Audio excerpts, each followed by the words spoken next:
We'll start off with Colossians 3 and 17. Giving all praise and glory to the most high power of Abraham, Isaac, and Jacob, forever and ever and ever and ever and ever and ever and ever. And Jacob being the forefather of the 12 tribes of Israel. So he's not the power of every nation, because he says he's the power of Abraham, Isaac, and Jacob, forever and a memorial to all generations. And we in a generation now. Colossians 3:17, and whatsoever ye shall ye do in word or deed, whatever you say, whatever action you do all by Shalom Mashiach Yahushua, in the name of the Lord and Savior, giving thanks to the Most High and the Father by Shalom Mashiach Yahushua, in the name of the Lord and Savior. So let's deal with this. Ecclesiastes, there's a lot of things that's going on in the world right now. And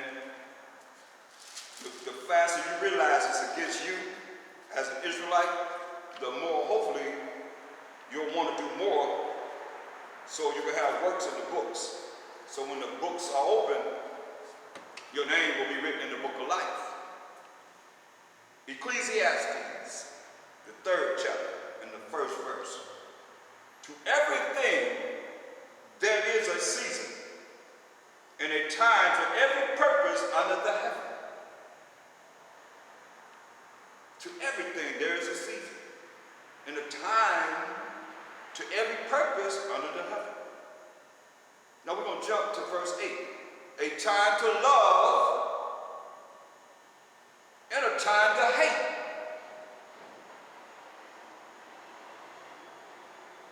A time of war and a time of peace. And it don't seem like it's a time of peace for the Israelites unless your eyes are totally closed. Because the diabolical plan to do something to fulfill what the Most High said. In Genesis, let's go to Genesis, the 49th chapter. This is what our forefather Jacob had given us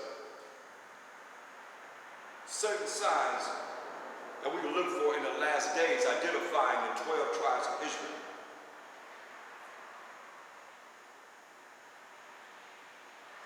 We're going to look at Genesis, the 49th chapter and the 9th verse. It says, Judah is a lion's whelp. From the prey, my son, thou art gone up. He stooped down, he couched as a lion, as an old lion. See, you know, when a lion crouches down, it's like you're ready to attack him, but Judah's like an old lion. Who shall rouse him up? That's what all I want. Who's going to rouse us up? That's the so-called Negroes. As you call yourself a black man. The so-called African-American man, who is of the tribe of Judah, the same tribe Mashiach Yahushua came out of.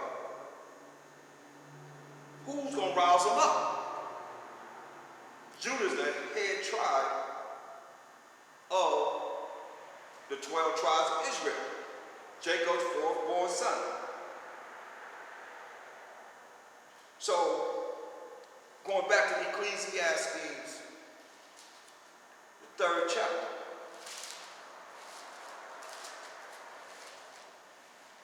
Because it's on. You can stay in the dark if you want to, because it tells you in Isaiah 60 and 2 that the people are going to be in gross darkness, gross ignorance. So all you that want to remain in ignorance, remain ignorant. That means not knowing. As for me and mine, and those that want to really look at what's already happened, what's going down, knowing what's going down from the present to the future, pay attention. He said in Ecclesiastes 3 and 8, a time to love. Remember, he said to everything there is a season and a time to every purpose under the heaven. he says in verse 8, it's a time to love and a time to hate, a time of war and a time of peace. Now, it's a time to love and it's a time to hate. Now, when you see certain things that's going to come out for the amount of time that I have to bring this out, you're going to see that there's a time to love and there's a time to hate. There's a time of war that we're in right now, spiritual warfare and physical warfare, and a time of peace. But that peace not going to come until we reach the kingdom. Understand this. That's why those who are the called, who will be the chosen, will be able to reap benefits from the Most High, and shall see everything, shall not taste of death until the end comes. And you'll have opportunity to see the kingdom and see everything that's prophesied happen. If you're not in gross darkness, as the world is in. So Mashiach prophesied about this in Matthew 24. This is what it's all about. But see, I think our people think that nobody sees you. You're invisible. And what it is that, remember, these are the words of the Most High. Because Mashiach is the word of the Most High. Matthew 24 and 3, it says, and as he sat upon the Mount of Olives, the disciples came unto him privately, saying, tell us, when shall these things be? And what shall be the sign of thy coming? What's going to be the sign of the Mashiach coming? And of the end of the world. So, when he comes, what is he coming for? And what is he coming to do? Revelation 19:11. Revelation 19:11. And I saw heaven open. He seen a vision. And behold, a white horse, pure power. Like they say, horsepower, pure righteous power. And he that sat upon it was called Faithful and True. Hamashiach Yahushua, the anointed Savior. And in righteousness, he does judge and make war. He coming to judge and make war against these kingdoms that's on this earth. And shut them down. Shut them down.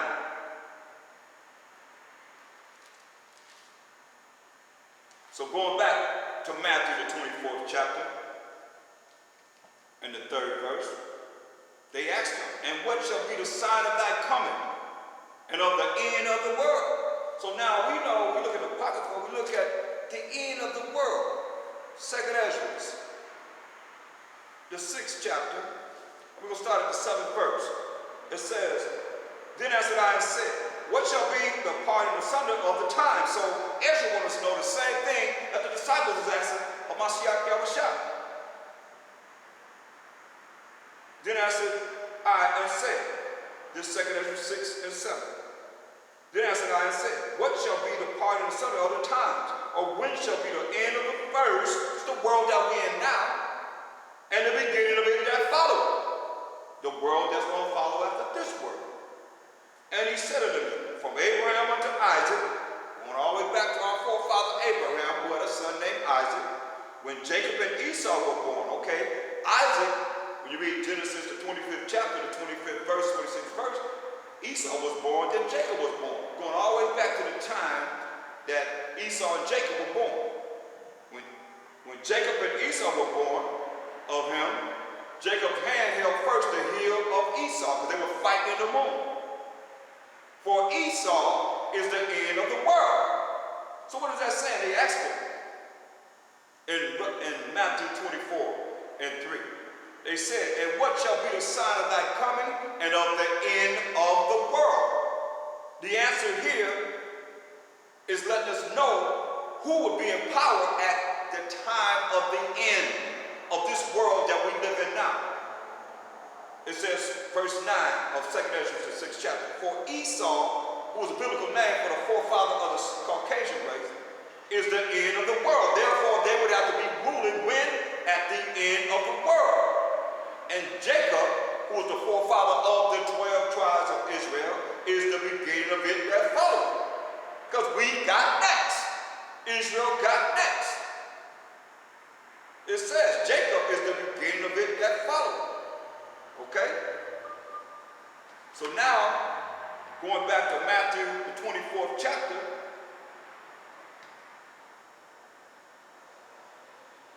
and the 4th verse, it reads,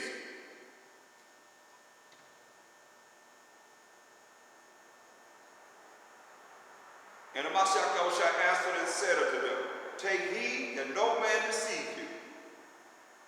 For many shall come by Hashem Mashiach Yahushua, or in the name of the anointed Savior. They're going to come in the name of Christ, saying, I am Christ, and shall deceive many. And many of them came in his name, claiming to be a Mashiachim, claiming to be Christ, claiming to be him, taking the power that the Most High has given him from him and taking it upon themselves. A lot of leaders, a lot of these preachers,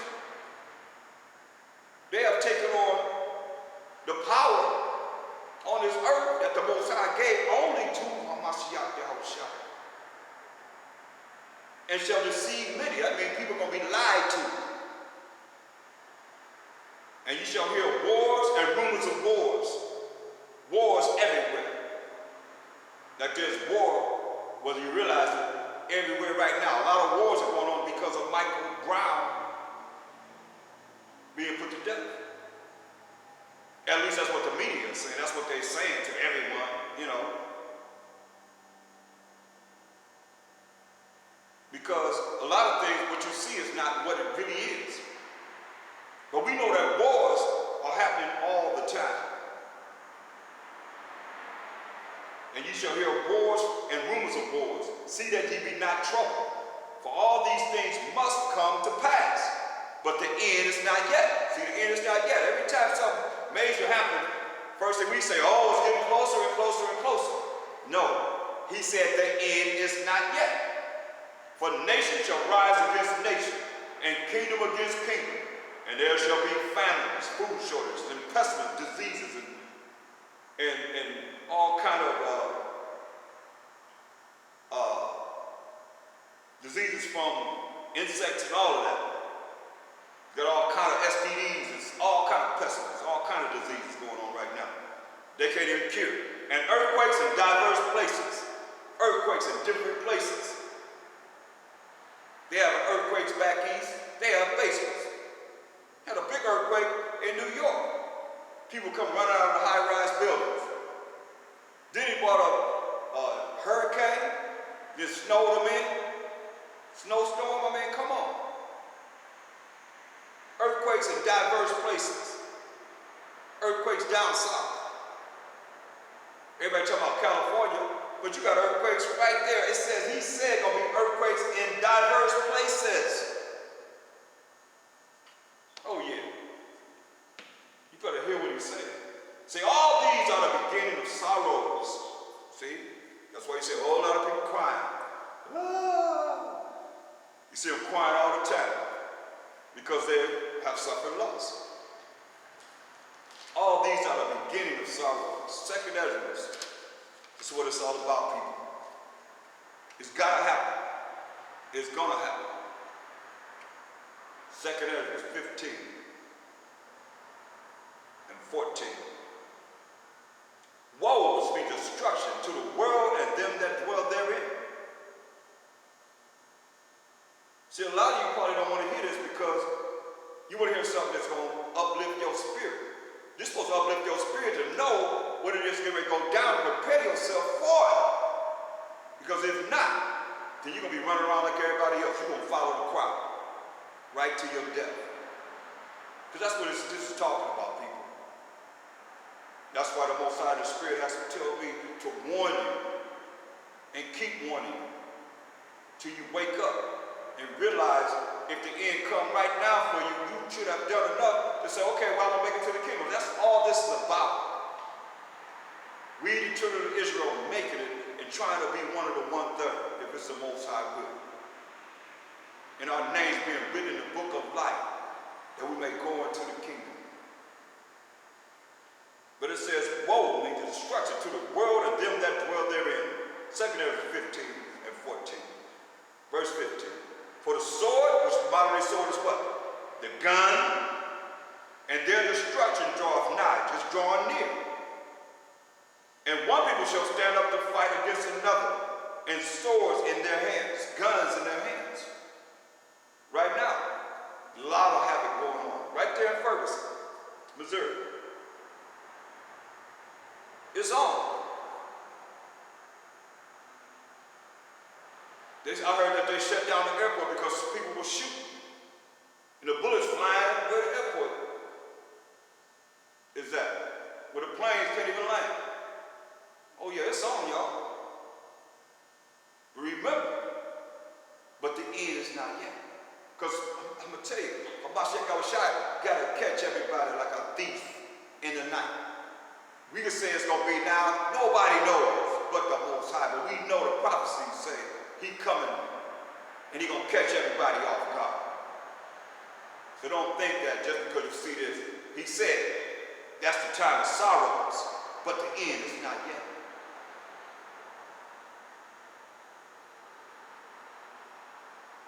See, for the sword and their destruction, I mean, they're going to be destroying things, drawing nigh, I mean, drawing near. And one people shall stand up to fight against another.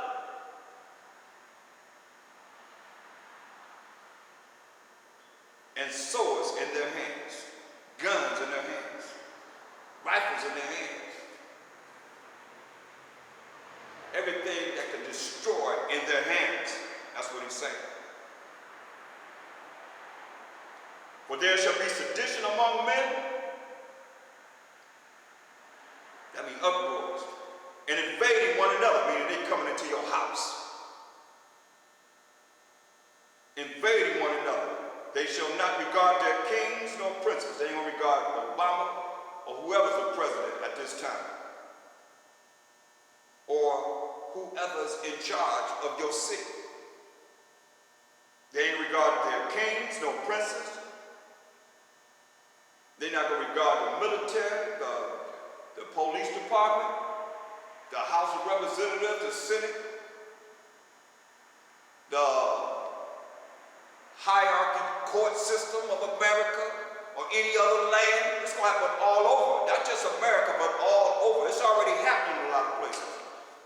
You have the people that stand against the government in many places. At this time, they're fighting right now. They call it anarchy. And the course of their actions shall stand in their power. Because people are going to rise up against the wicked system that has been set up against us. Everybody. And when you start seeing that, it's not just what you think it is, but it's on a higher level. Hopefully your mind or you'll wake up to see this. They say a man shall desire to go into a city and shall not be able. You don't want to go from the city that you're in now and go to the next city. And you're not going to be able. This is martial law. When they shut it down, like they had the riots out here, they shut it down. You could not go from city to city. They barricaded. If you went to work, you had to prove that's where you was going. You come back in, you got to show your identity to get back in. If you're able to get out. If you're able to come back in. Because it says, a man shall desire to go into a city and shall not be able. You're not going to be able to go from one city, and the next city might be 5 miles away, or 3 miles. You're not going to be able to go there. So that's why it's important to be in the spirit with the Most High. So you see what's going to happen to those who are his chosen. You're going to see what's going to happen to them. For because of their pride, the city shall be troubled. And no country is more prideful than America. In all the nations that are ruled in